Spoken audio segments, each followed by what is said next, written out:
तर रोहित पवारांच्या बारामती ॲग्रो कंपनीनं खरेदी केलेला कारखाना जप्त करण्यात आलाय। कन्नड सहकारी साखर कारखाना ईडीकडून जप्त केला गेलाय।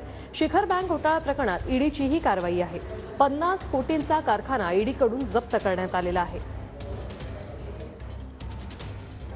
बारामती ॲग्रो कंपनीनं शिखर बँकेकडून बाजारभावापेक्षा कमी दरात कारखाना विकत घेतल्याचा आरोप आहे। रोहित पवारांच्या बारामती ॲग्रो कंपनीने वेगवेगळ्या अकाउंट्स धारकांकडून पैसे वापरून 50 कोटी रुपयात कन्नड कारखाना विकत घेतल्याचं ईडीच्या चौकशीमध्ये समोर आलं। Baramati agro, hi-tech engineering corporation आणि समृद्धी शुगर प्रायव्हेट लिमिटेड या कंपन्यांनी कन्नड सहकारी कारखान्याच्या लिलाव प्रक्रियेत सहभाग घेतला।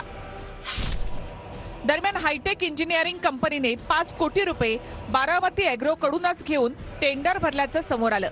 या तीनही कंपन्या सध्या ईडीच्या रडारवर आहेत। तर या प्रकरणावर रोहित पवार यांनी काय प्रतिक्रिया दिली आहे पाहूया।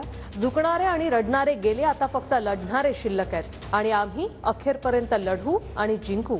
माझ्यासारख्या स्वाभिमानी मराठी माणसाला गुडघ्यावर आणण्याची स्वप्न बघणाऱ्यांनी केवळ स्वप्नच बघावीत। या कारवाईवरून आचारसंहिता येत्या 2 ते 3 दिवसातच लागेल असं दिसतंय, असंही रोहित पवार म्हणाले।